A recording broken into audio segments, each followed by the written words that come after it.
When you're sick, every minute counts. So don't go anywhere.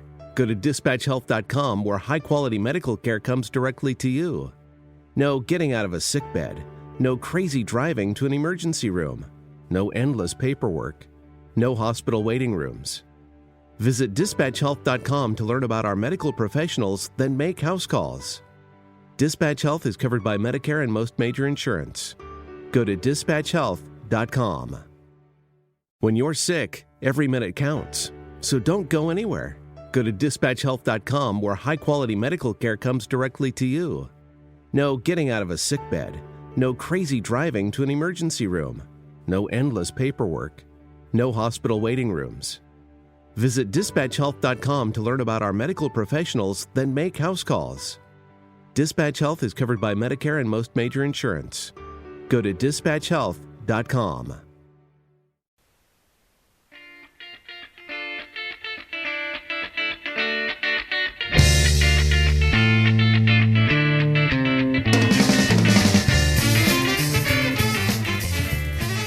Hello, listeners of the Mad Scientist Podcast. I'm your host, Chris Cogswell, here this week with another one of our series of interviews with people who I think are giving really interesting and valuable takes on all of the UFO stuff going on in the modern era here.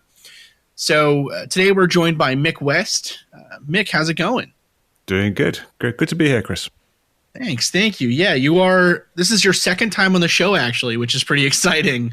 You were one of the first interviews we did. And I got to say, I think I've gotten a smidgen better at interviewing since then, but we will see, I guess. We will. So for those that don't know, Mick is your Twitter bio, I think, says it all, right? So debunker, skeptic, writer, podcaster, creator of Contrail Science, Metabunk, and the new podcast Tales from the Rabbit Hole. Which has been a really fun listen so far. You've made it onto my kind of regular rotation of I play podcasts primarily while I'm playing video games. Huh. And so you've been a kind of a nice backdrop to the sounds from the outer worlds, which has been what we've been playing recently. That's great. Yeah, I have quite a variety of people on my podcast, so I think there's probably something for everyone, but you might not like every episode. Yeah, no, it's really interesting, actually.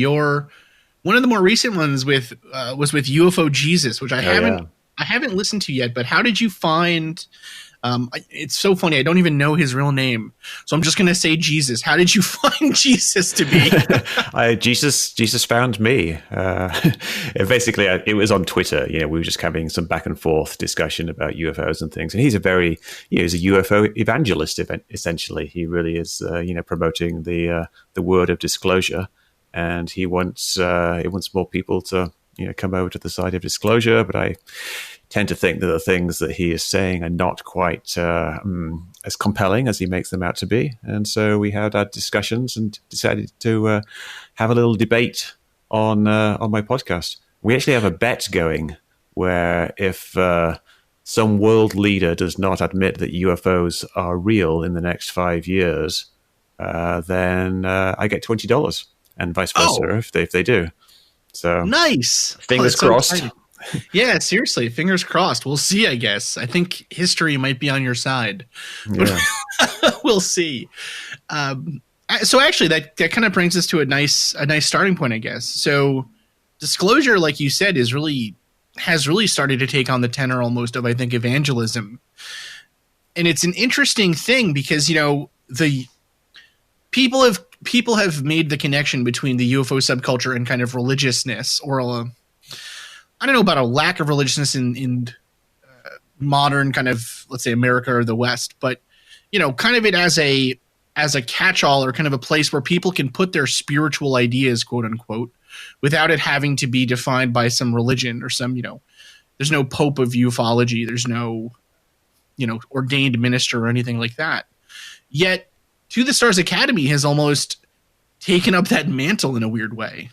And with that mantle of having a pretty solid, a relatively consistent story, I guess, or a consistent set of beliefs, now we're starting to have evangelism in a weird way.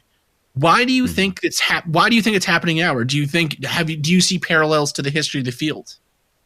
Yeah, well, I think people do like to have some kind of belief in something, like a higher power, I guess. And I think they like to have belief in some kind of authority. So when you look at the To the Stars Academy, they've got a bunch of people who have impressive sounding titles, like the Assistant Secretary for Defense Intelligence and things like that. And, the former head of the AA-TIP program and former guitarist from Blink-182. But you have these group of people that have become, in a way, the kind of like the church. You've got the Pope at the top. The church, and now you've got, I wouldn't say Tom DeLonge is the Pope, but you do actually have this kind of hierarchy of people who are giving out information, which I think to a certain extent we didn't really have before. We had all these kind of voices crying out in the wilderness, and we didn't have this very, very good this focal point that the media and everybody else could like point to and say, this is the people who are doing ufology now. So yeah, I think it is kind of a new thing, a new kind of world that we're entering into. Mm-hmm. It's an interesting, one of the parts of this that's been so interesting for us on the show, and it's one of the reasons why we chose to do the Bigelow series when we did, is that a lot of the players are people from the past. Mm-hmm. Yeah. It's kind of like, again, kind of following that same like religious example, right? Imagine if, I don't even know, someone at the beginning of, I don't know, there's a new branch of church or something, a new branch of this kind of religious feeling or religious fervor. And you have, a televangelist come out and say, no, yes, I'm on this team now. And, for some reason that suddenly has changed people's opinions of this person. Well, it's kind of like almost like a superstar thing, like a wrestling team of people. Like some organizer with his finger on the pulse of what the American public wants is figure out that if I get to get The Rock and I get the Undertaker and I get these other people and put them all together, then we'll have the superstars of wrestling. That's kind of what you've got with To the Stars. You've got these people who are famous in their own right, like Tom DeLonge, and then you've got like people like Harold Putoff, who are like from the old days, and then you've got these new people like Elizondo and Justice and the other people, Mellon, who have some other kind of authority. And so you've got this blend of people who are all quite, they're accomplished in their own fields, and they come together, and it kind of gives you this critical mass of perceived authority. Yeah, absolutely. I like that on our series, we called them the Justice League of Sort of Science. It is a kind of a coming together of people who have this kind of background in these odd fields. The one thing that's been kind of interesting as well, I think, for people finding out is that the history of the government, specifically the United States government, funding kind of, wacky science is long and storied. It's one of the beautiful and also kind of terrifying, I think, things about democracies, that the people we put in charge of giving funding or authority to projects don't have to be all that knowledgeable about the underlying ideas, so we can have projects like, remote viewing tests or psychic spy programs or, anything like that. I was thinking about this before I came on, this precise thing, you're going back to the men who stare at goats type thing. Which is this remote viewing program, trying to kill goats by staring at them. It struck me that the military is actually a very open-minded organization. You kind of think of it as being this big institution and very slow, but they're actually a very forward-thinking organization in that they're trying to figure out, how can we still be on top in 20 years' time, and how can we still be on top in 50 years' time?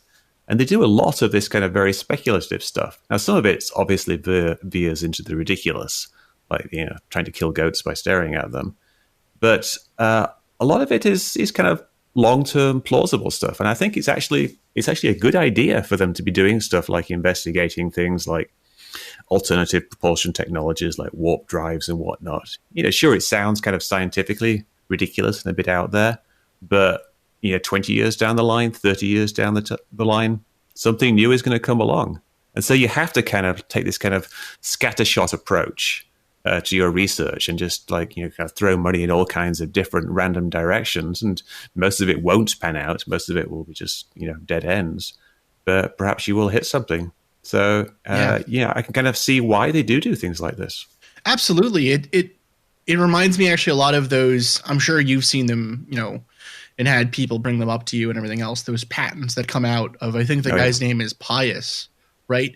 He seems to be one of these kind of, he's an employee of the military, of government labs, I guess I should say, it seems, whose main publications all relate to kind of wacky future or seemingly wacky future stuff, Yeah. But then when you read the patents with a critical eye and really take the time to dig into them, it's stuff that seems it's scientific enough that it's patentable, right? But it's not so specific. I mean, it's just like all patents that you're told to write when you're in industry or when you're in a lab or whatever. You want to write patents that are specific enough that you protect your IP, but are also vague enough that if someone comes up with something similar, or on the other hand, you come up with an extension of the patent, that you're able to get that patent extension. Mm-hmm. So it's kind of interesting that these are, the thing that I've likened it to is, I don't know, 20 years before, the kind of technology for a TV screen was developed, you could have envisioned something where, there'll be a screen where images are duplicated, from some kind of device somewhere else. You could have come up with that and it would have seemed far out and way ahead of its time and everything else. But you didn't mention any of the specifics. You didn't have a schematic for how this would draw or how this would work and how it would transmit images and things of that nature. You just kind of had the general idea. And that's the way that a lot of these patents kind of read is they're very, we're going to have a warp drive. Great, cool. I can't wait till we have one. And then your patent will be true by definition. Well, I think you've got to think about why the military wants to patent things like this. I mean, it's not like they are this big industry who's producing things and selling them to other people. They kind of want to do it in a way to save money in the long term. It's just kind of a default procedure. Like if you think of something that you might want to have in the future, like a warp drive, and you patent warp drives, then when someone comes along and invents a warp drive, you don't have to pay them so much because you already own some of the underlying patents. Right, you can fight them in court. It doesn't mean they've necessarily actually invented the warp drive. It's that they've just, they've invented the idea of a warp drive, and so that someone can't later come along and claim you owe us $1 billion for every spaceship that you make. They can just go ahead and make their own spaceships. One of the aspects of this that I think has been really, and in the same vein, I guess, of what you're talking about here, and of the military being pretty forward thinking, is that one of the aspects of this agreement, I guess, that they have with To the Stars Academy, really does essentially say, if To the Stars Academy has, we're partnering with them in the potentiality that in the future they get a material that is tested and verified at some lab, So it's kind of, if you read the kind of notes on the CRADA itself, or, this cooperative research and development agreement, it's behind all these layers of we are going to work with them in the future if they do A, B, and C, but A, B, and C are are extremely unlikely to occur. It's odd though to me that the military would come out and be so, I guess, vocal in their support. Yeah. What do you think is behind that? I think what's behind it is TrueClear Global. I think that's the underlying thing here. That's the connection. Yeah, TrueClear Global is this company that makes kind of advertising products, which are basically just projectors and screens where they project images onto the sides of buildings and things like that. And they developed some nice coatings that they use that make good screens. Probably things for rear projection and things like that as well. And the Army wants to use that type of thing for active camouflage, where a tank can set up in a desert and just project an image of a building behind it onto a screen. and it looks like the tank's invisible. So that would be active camouflage. So they know that TrueClear has some technology that they want to access, and they've kind of figured out that the way to do it is to go through to TSA. And, to the Stars Academy, a few months ago, they kind of signed up with some kind of merger/agreement with TrueClear Global. And it wasn't really clear at the time what that was about. Why would they do that? Mm-hmm. And so I think what's really going on here is kind of a longer term thing that started back then, when they knew that they would be able to get some kind of military connection. You've got people like Luis Elizondo, who still has contacts in the military. So you get people like making connections from one person to another person. And they set up this thing where the army is interested in active camouflage for their vehicles. If you look at the CRADA agreement, it's all about ground transportation. Mm-hmm.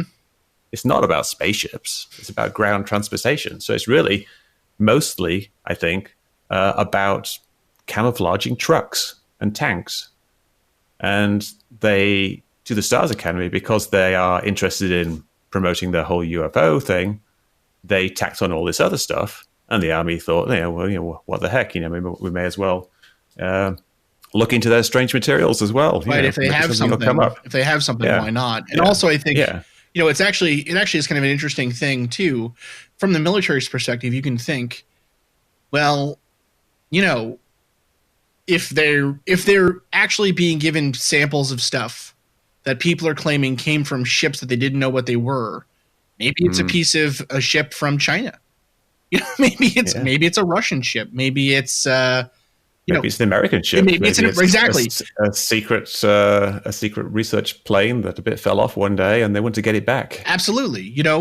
I think it is though. I think it is though an interesting thought that when this CRADA came out, and when TrueClear first became part of kind of this group with, not really group, but this agreement with To the Stars Academy, that the true believers' view was, well, To the Stars Academy must have interesting materials then, because why would TrueClear, this company that uses materials for image projection or whatever, why would they get involved? Not a lot of people have made the other possible argument, which is TrueClear has the materials.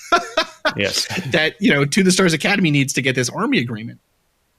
Yeah, I think TrueClear has just some nice projection screens. Yeah, that are good for doing active camouflage. Absolutely, that's probably the driving force here. And like I say, I think it probably was quite a while in the making, because we're talking about military contracts, and TrueClear wants to get a military contract because there's lots of money in that. And they just talked to the right people, and they somehow did it through To the Stars, because To the Stars has some connections, and they know how to set this type of thing up. Right. Yeah. It's an interesting, I think, connection there that runs through this whole thing, that in the shadows is sort of this. So there's kind of two points that I think get lost here. One of those is the idea, or almost the kind of the field of the UFO field, quote unquote, for whatever it is, wants to feel like or act like it has some kind of academic credentials, or that it has some kind of gravitas where they're looking at this stuff seriously, they're taking these things, whatever. But one of the few fields that I think actually has some really interesting work being done in this kind of field is kind of almost philosophy and futurology, right? Futurism, in terms of these kind of ideas of, for example, philosophically, ethically, do we want a company to be the people that control whether or not we get access to space? Do we think it would be good if To the Stars Academy does get a warp drive or something, whatever? Do we think that is a good idea? That Tom DeLonge decides whether or not your people or company or whatever can also go into space because they own that piece of technology. Yeah. The ethical questions here, I think, are often ignored, but I think those are other similar kind of things that I think serious people could look into and really consider here. And it's the same kind of questions that we've had for decades about Bob Bigelow. He's got this gripe about NASA. What does he call them? He says no access for space no access for space anymore or something. He's got some crazy acronym for what NASA stands for. But he's got this idea that NASA is like this big monolith that's controlling who can go into space and who can't. And, in interviews and things, it just sounds like he just wants it to be up to corporations, right? Who can actually get their way into space? It's a question that we haven't really worked out yet, that do we want that to be the case or not? Do we want corporations to control that? Yeah. I don't really see like a big problem with corporations having access to space. I mean, it's kind of like, who controls airplanes now? We eventually the technology becomes like quite universal. It's not like one company is going to be able to keep it forever. Perhaps, they have a patent, but that, if a company invents a warp drive or invents just, a space elevator or whatever, they're going to license that to everybody. It's not going to be something that they restrict access to space. I mean, why would they? And the reason we haven't got big corporations doing it now is there isn't really a very compelling economic reason for them to go into space. Well, there's not, unless you're going up there and doing asteroid mining, then there's not a lot you can actually do up there. And it's very, very expensive, and it's very, very dangerous, and it requires a huge investment. So really, governments are the only people who have the resources to do it, or the motivation to do it, because it's something beyond simply monetary. Right. But eventually, we will get industries doing it. Like we've already got the spaceship industry with SpaceX and Blue Origin, who are building spaceships, and Bigelow to a certain extent. So it's not like there aren't any corporations being involved, but they only exist because the government wants to go into space. They're basically making spaceships to be paid by the government to use those spaceships. Right. So until there's some compelling reason to go into space, which might be space tourism, there isn't going to be very much interest from the corporations. And it isn't going to be a company like To the Stars Academy, Tom DeLonge controlling it. They're just a tiny little minute speck of a company when you compare them to people like Boeing or Lockheed Martin, or the actual big companies like SpaceX, companies that actually have billions of dollars. Those are the ones who are actually going to end up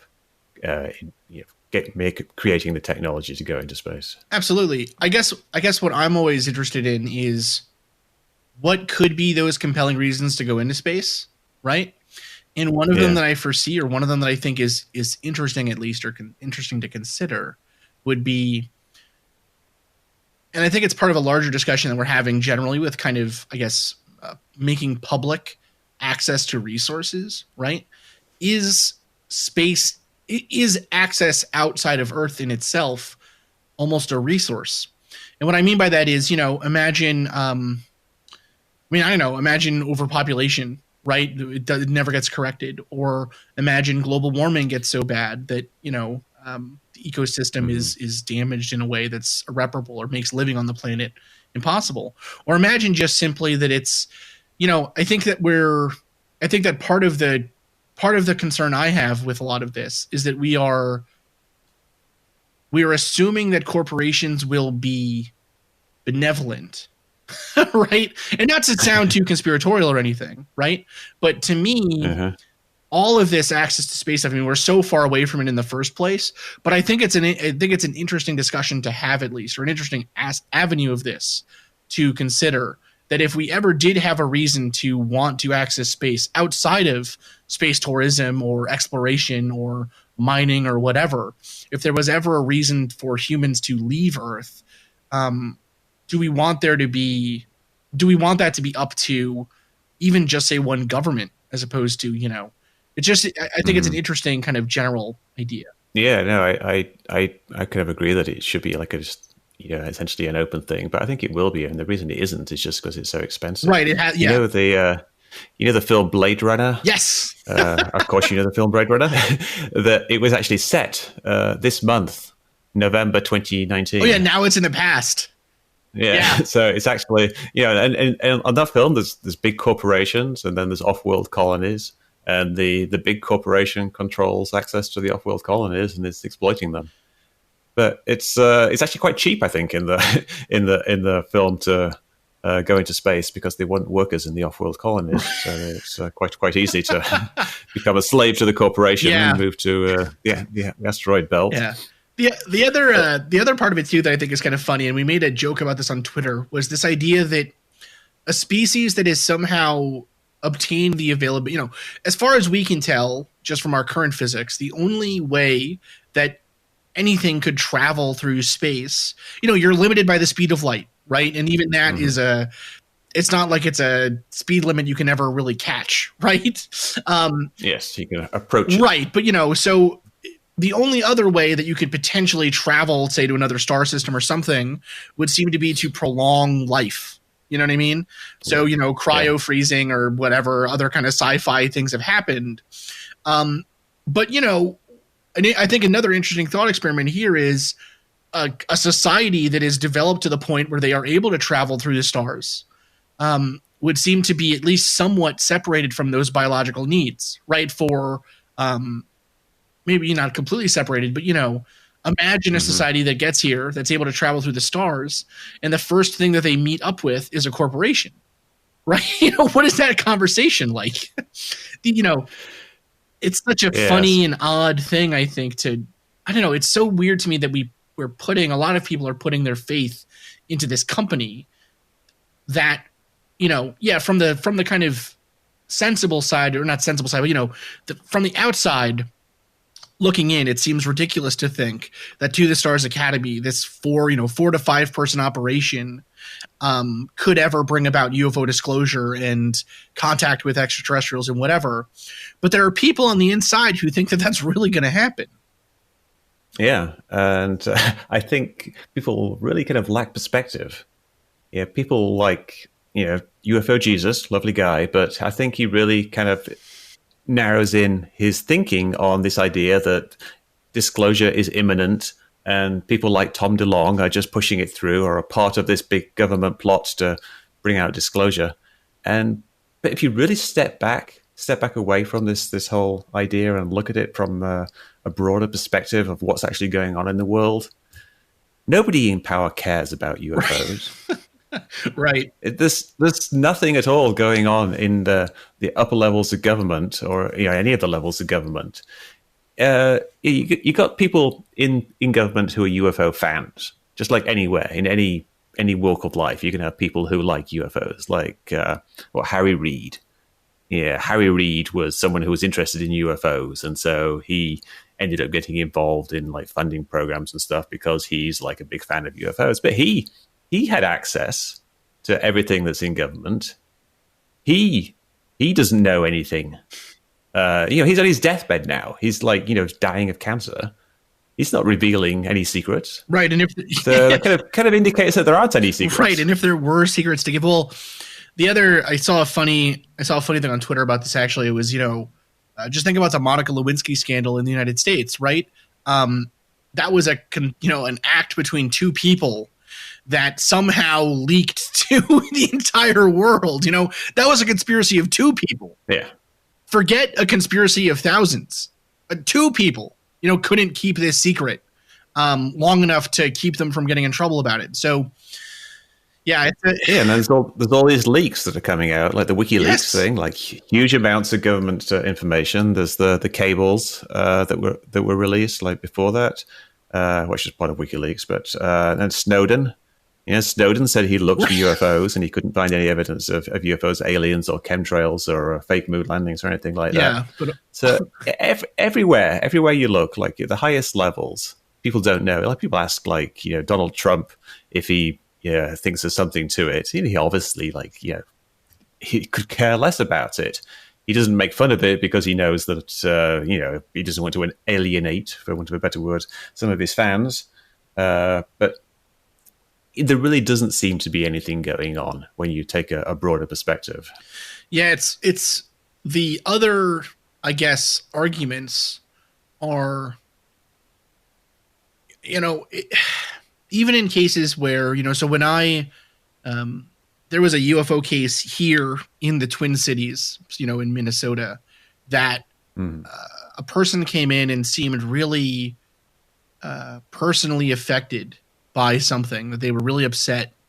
And it honestly, their response to it made me question, is there something going on there? This seems interesting.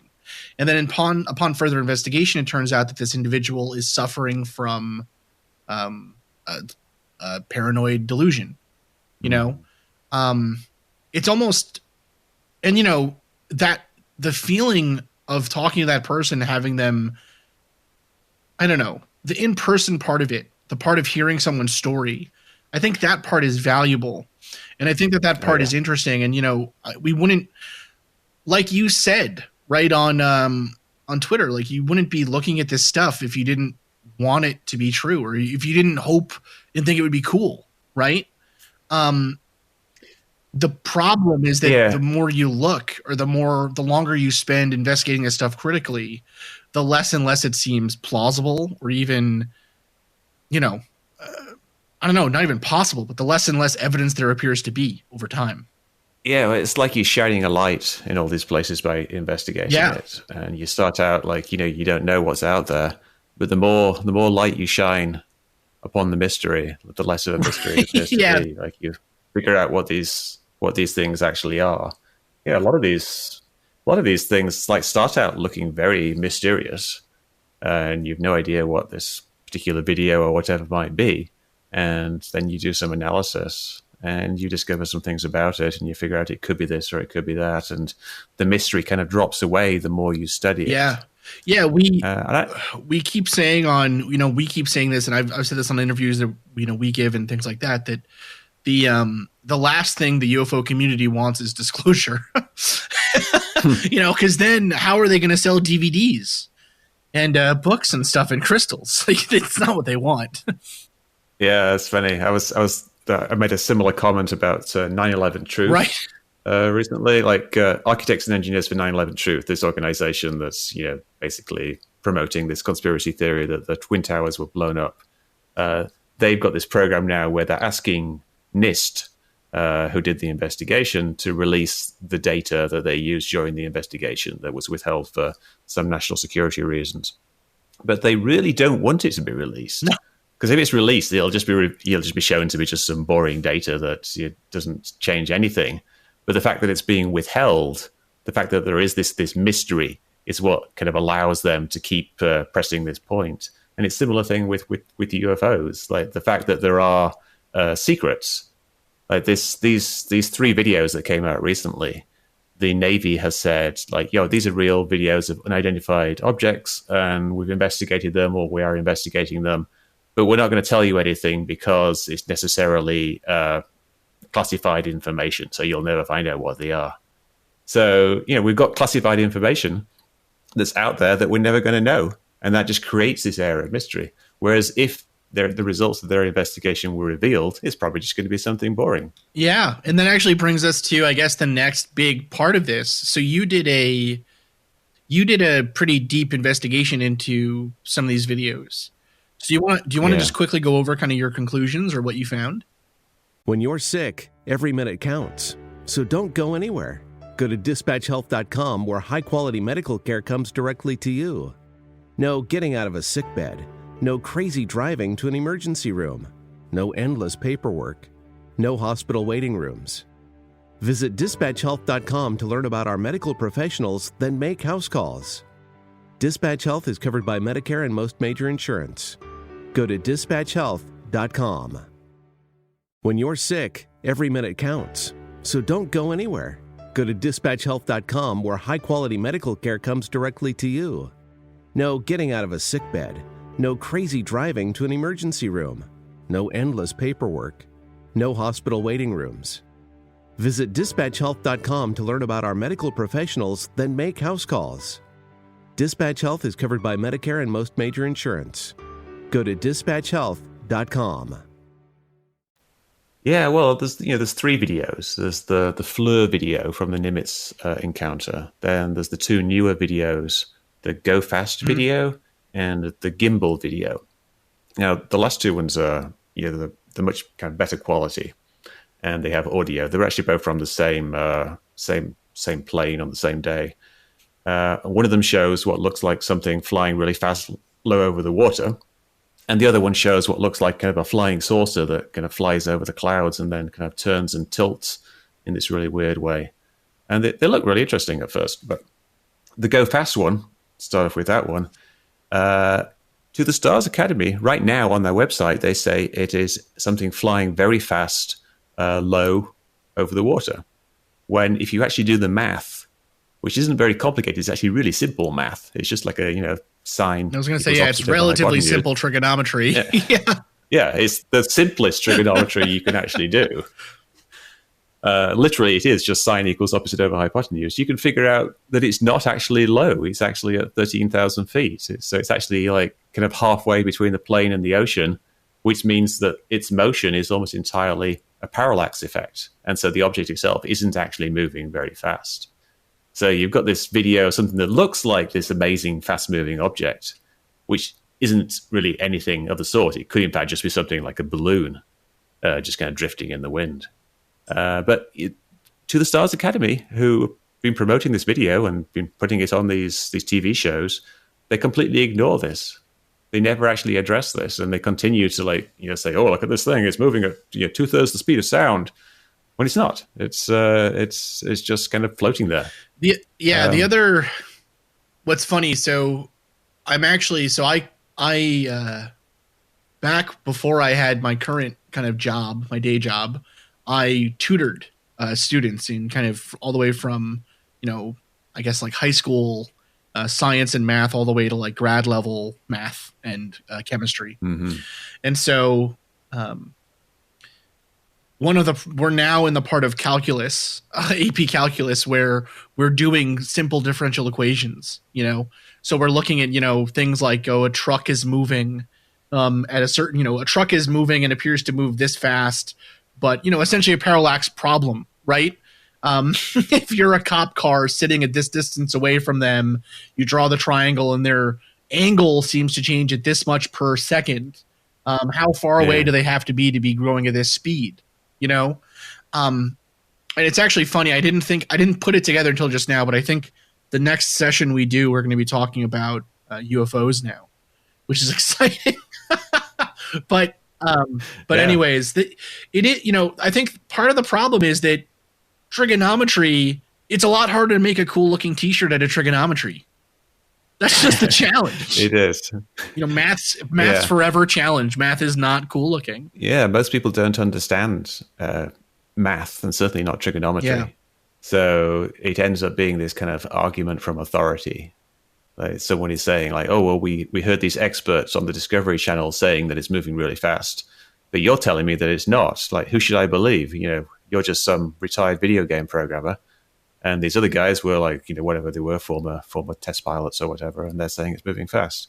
But if you can actually get someone to do the math, they can figure it out for themselves that it's not actually moving very fast at all. Right. Well, it is similar, I think, to the video or part of the flat Earth argument, right, which comes down to the same kind of thing, this kind of misunderstanding of the way that curves affect height and things and whatever. And then when they actually do the experiment out, right, there's that famous video from that Netflix documentary where he's looking through the pinholes and the light doesn't come through. And he's like, well, if I can see the light, it means the Earth is flat. But, Tim, raise your thing up a couple feet. And then he sees it and the sound just, is like, bah! You can see the cognitive dissonance start to eat at his brain. Yeah. Yeah. That guy, I remember he went into this long discussion about how he discovered that there was this amazing relationship between the diameter of a circle and the circumference of a circle that he discovered. and he basically discovered 1 over pi. Right. And somewhere instead of multiplying by pi, he divided by 1 over pi. And he thought this was the most amazing thing. He's discovered this secret number, whatever 1 over pi is. It's like 0.3 something. Yeah, 1415, whatever. Yeah, no, it's Pythagoras is rolling in his I don't know, grave, I guess. I feel like Pythagoras was probably given to the fire. But anyways, yeah, it's absolutely hilarious. This it really does come down to, I think, in many cases, like you said, a misunderstanding of kind of the fundamental mathematics or science that go behind this thing. It's a challenge, though. It's a challenge. Like, how do you actually communicate these things to people who you can't teach them math? I mean, you teach people math, and you know how long it takes for people to grasp certain concepts when they're actually really trying. So the average person, they're not going to get things like sine equals opposite over hypotenuse because it's just it's Greek to them. Well, it also, though, I mean, it's a theme that we see commonly in the history of this field. The claims of Bob Lazar disintegrate if you have more than a high school level of chemistry knowledge. I think most people really overassume the level of competency it takes to make some of these claims. And that's really that appeal to authority you keep pointing to. And it's hard to break that. I actually had a friend the other day, Brent from Hysteria 51. We were talking about this, and I said something along the lines of, people will believe anything someone in a lab coat says. And then Brent was like, yeah, except if it's you. And I got so upset. I was like, oh, you're right. Oh, God. Yeah.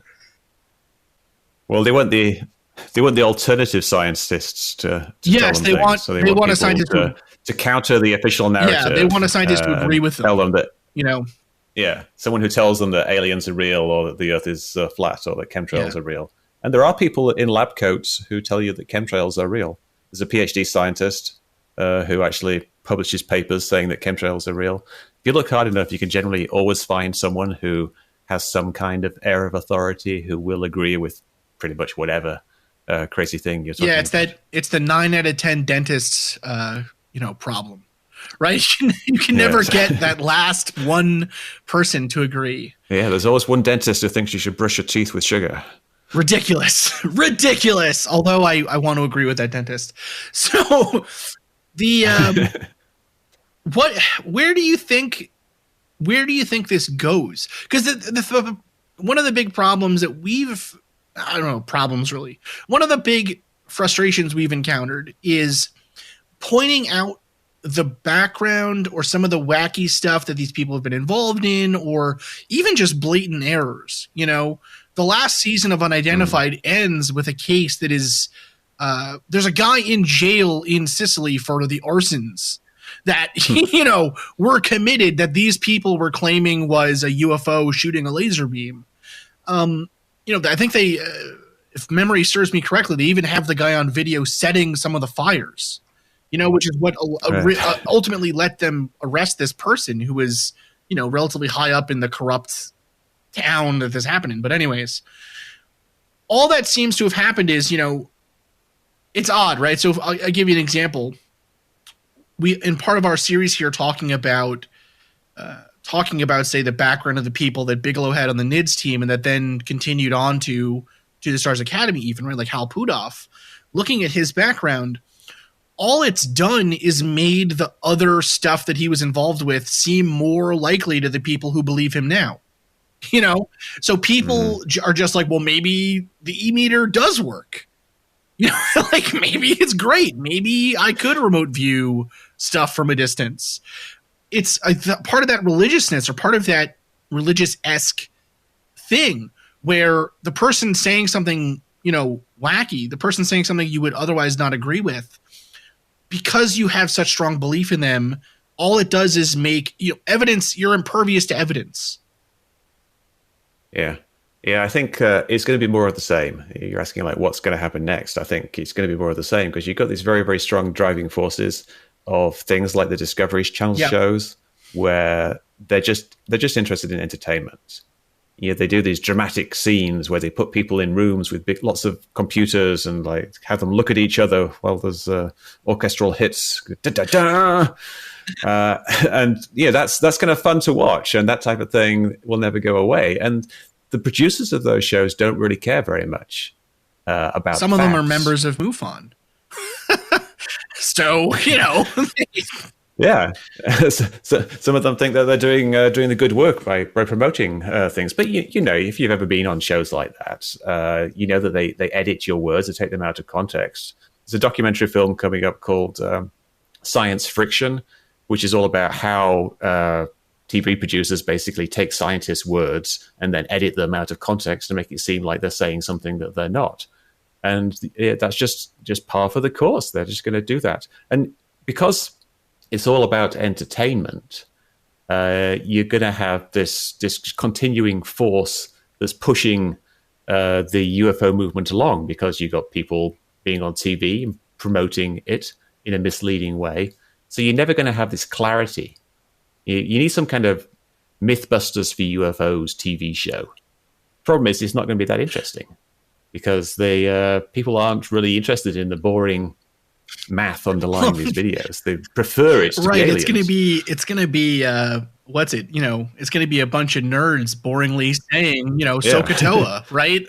And people aren't going to know what that is. And unless SOHCAHTOA is a new, site in Peru where we found alien skulls, no one wants to know about it. It's hard to make debunking sexy. Well, and that actually brings me to another point, or another thing that we've kind of been talking about on Twitter a lot, which is, there are these big UFO groups, and like you said, this is almost, To the Stars Academy is almost like a super group. It's, what was that band that formed after like Guns N' Roses died? They brought like Slash and a bunch of other, was random rock stars merged together. But anyways, it is a super group. The skeptical side, though, is very fractured. It's not a lot if there was if there was like a skeptical society for us to join and go to meetings for, I would go. Well, there are, but the skeptics, they cast a wide net. If you look at skeptic societies like the CSI, the Committee for Skeptical Inquiry, they do a lot of stuff like the paranormal and alternative medicine and seances and spirits, and they do a little bit of UFOs as well. But there isn't really like an organization that's debunking UFOs. I mean, there isn't really a need for it. You get a few people doing it. Why am I like one of the main guys debunking UFO videos? Like, I'm a guy who was basically doing chemtrails for a long time, and then did a bit of 9/11, and then I did some UFO stuff because it was kind of interesting. But it doesn't take very much to debunk these videos, to investigate them and look at them.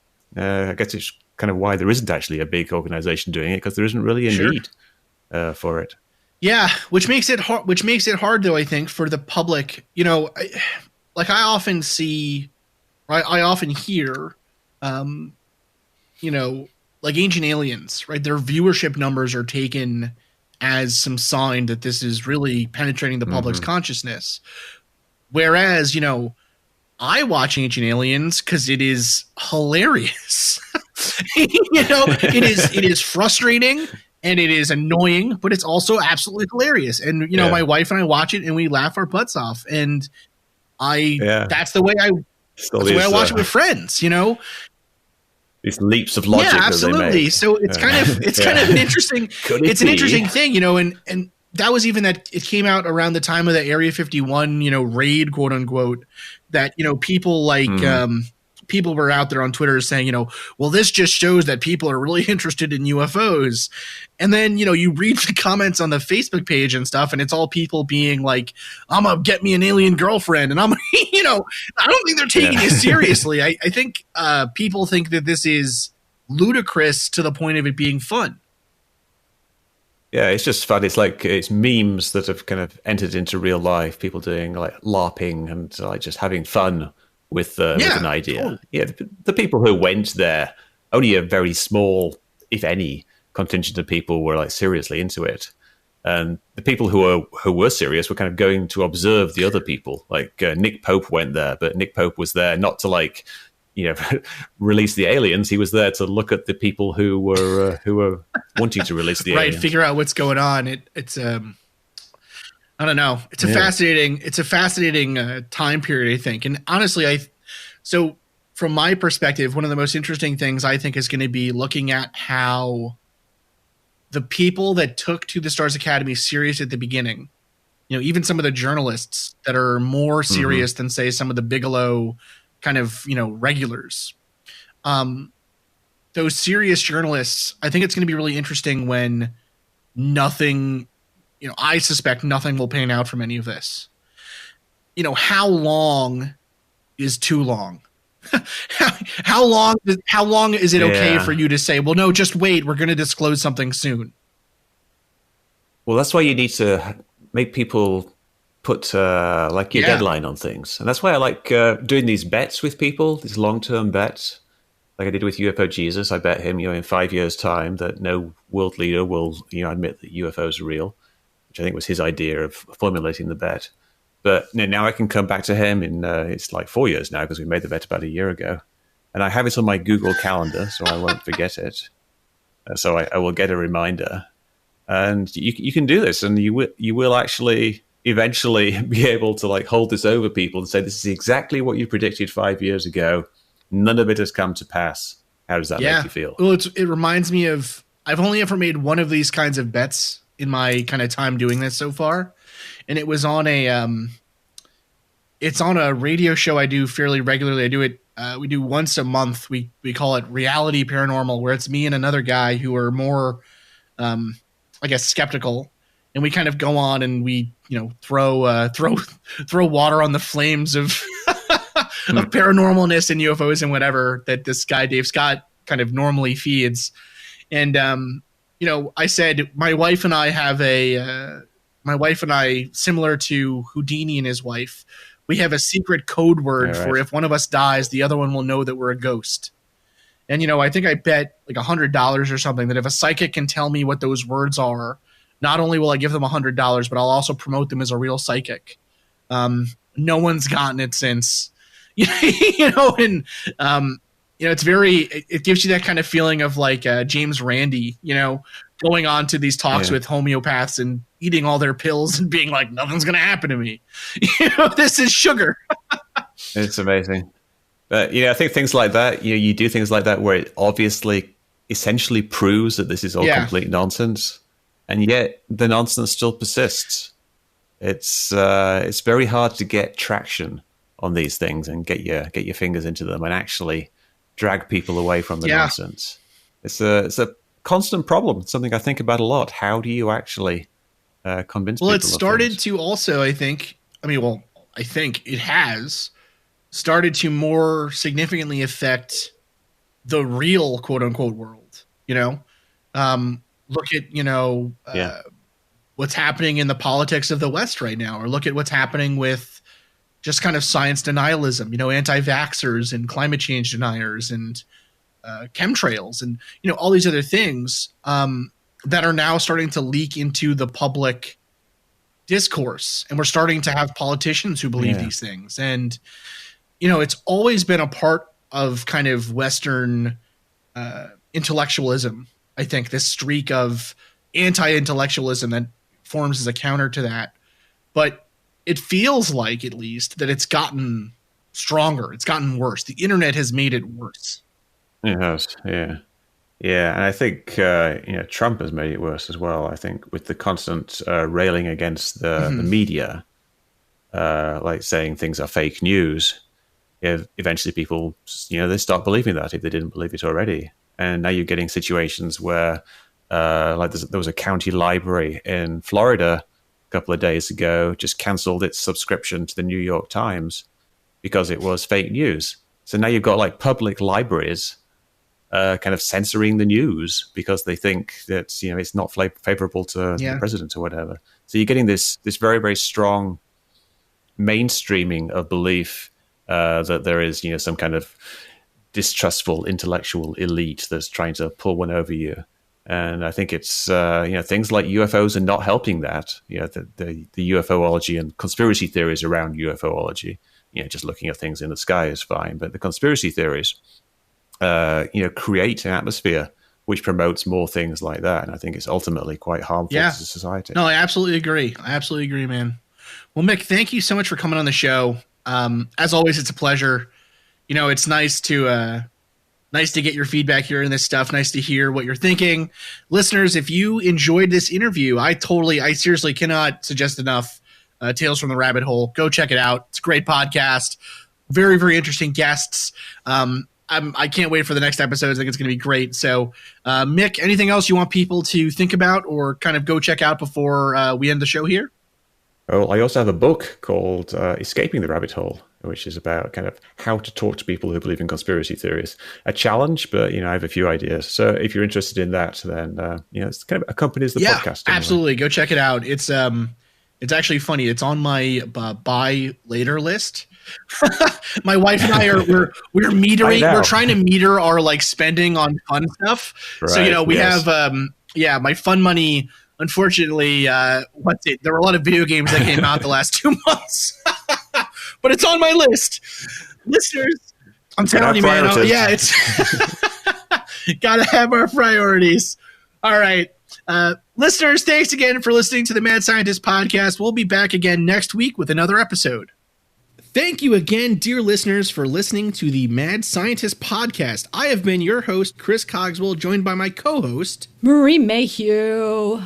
If you'd like to contact the show, please send us an email at themadscientistpodcast@gmail.com. That's all one word.